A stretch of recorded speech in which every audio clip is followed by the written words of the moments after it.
My name is Evan Avila. I am a corporal with our sex crimes unit here at the Sheriff's Office, and I'm here today to essentially give a brief synopsis of the particularly horrific case we worked this weekend and we're still currently investigating. So on Saturday, December 10th, at about 4 a.m., deputies responded to a call in the area of North Pine Hills Road and North Lane. In that call, the victim had just escaped her attacker from a nearby area and was assisted by some bystanders.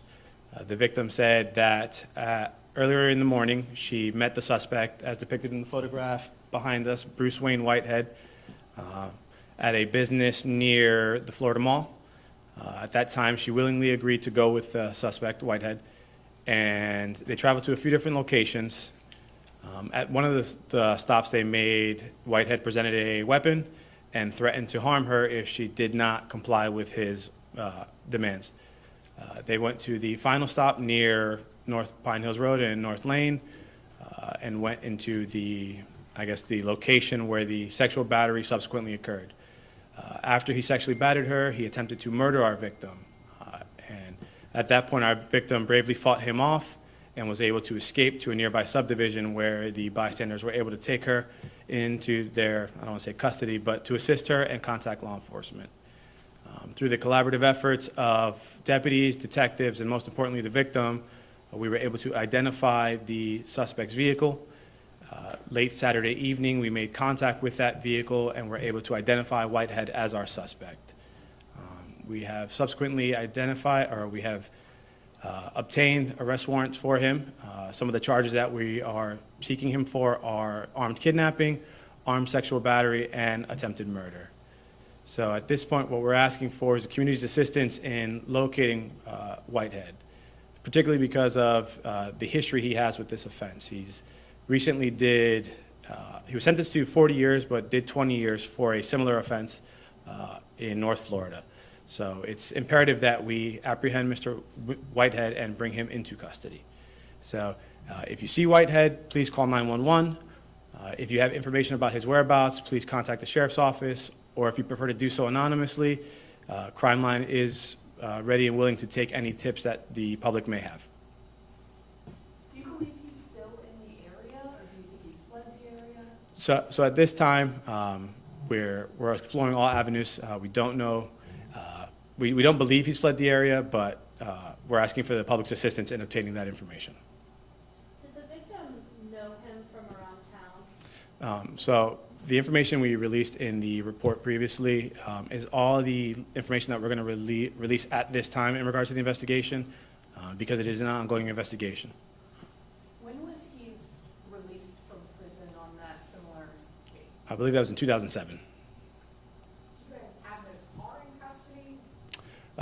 We were able to make contact with the vehicle that the incident took place in and around, but again, we're not going to get into the specifics of where that vehicle is and what we did with that vehicle. But did he abandon the vehicle then? Again, we're not going to get into the specifics of our contact with the vehicle. We located it and we've addressed the vehicle. How's the victim doing at this point? I mean, obviously, I would imagine she's very distraught and terrified. Well, I mean, she was able to get away from him, and she is expected to recover. Detectives have been in contact with her and have offered her a number of resources for her recovery. Is she still in the hospital? That information I'm not prepared to release at this time. How would you characterize somebody like this, and are you concerned he could hurt other people out there? Personally, I would qualify him as a monster. That's my personal take. At the Sheriff's Office, we do believe him to be a danger to the community, which is why we have reached out to the citizens of Central Florida in an effort to bring him in so that he doesn't harm somebody else. Is he known to frequent any specific areas? Again, I'm not trying to get into the specifics. What we're asking for is the public to come forward with any information they may have about him. We're not trying to give him any information as to what we're doing. If this happened on Saturday, can you explain why we're just learning about it today Well, on Wednesday? like I said, we obtained the arrest warrants for him fairly quickly, and part of our job is to identify him, locate him internally prior to making any public things, because we don't want to tip him off. So at this juncture, we believed it was appropriate to release it to the public. Did he be injured from her fighting him off? So we recently did learn that he may have an injury to his cheek. We're not sure if it's the left or right cheek. but there may be a mark from her escape attempt. Was he on probation, parole? Any information related to that, he is a previously convicted sex offender, so he's obviously monitored through that. I'm not sure offhand if he's on probation per se, but he is a monitored sex offender. Is he registered locally?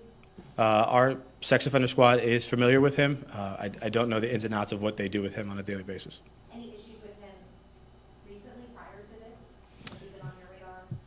So I'm not prepared to get into the history of Whitehead. The information that we've released in the report is what we're prepared to release about him right now. Do you think that he went silent for 4 or 5 years since he's been out of prison? At this time, there's nothing to indicate that we have any similar cases in the Central Florida area, especially given the grievous nature of this case and the case in North Florida. So there's nothing to indicate that we have any other victims out there. But if we do, please come forward. We'd love to assist you in getting justice for your case. Was the victim working at or nearby Dollhouse and just getting off work? At this juncture of the investigation, we're not prepared to identify the victim or anything about her. We're not going to engage in any dialogue that may try to shift blame to her. We just know that she's very brave. She was able to escape from him, and that's what our big concern is for her right now. How soon did you find the car? Was it that same morning or that day? Was it? Well, I'm prepared to say the same day. We'll use that. He's got some pretty distinct tattoos. Can you describe him and help us share them? So as the information I have it, he's approximately 6'1", about 200 pounds. As you can see, very distinct tattoos. He's got sacrifice tattooed across his forehead, I believe a spider tattoo, and it was described as a water tattoo on his face. Again, as you can see, he's going to be pretty hard to miss if you do spot him. And what should people do if they see him? I mean, is he considered dangerous? Absolutely. What's the situation? Absolutely. We would ask the public not to approach him, not to engage him. If you see him, call 911. And again, if you have any tips, if you believe you may know where he is or had seen him previously, contact the sheriff's office. And we also have the anonymous version of that is to contact Crime Line, and they can take that information from you. How heinous of a crime is this? In my time here at the sheriff's office, this is probably one of the more egregious offenses, and which is why we're working so diligently to bring him into custody. Have you shared his mugshot and all that with nearby agencies in case he is no longer in the area? Yes. We've disseminated bulletins to local law enforcement and to law enforcement in other areas. Safe to say this woman literally fought for her life. Absolutely. She is certainly one of the braver victims I've met or investigated in my time here. And when was the last time that anybody around here that you know of has seen him? So as it relates to him, I'm not going to get into any of the context that he had previously or since the attack. Everybody good? Thank you so much. Thank you. Can you say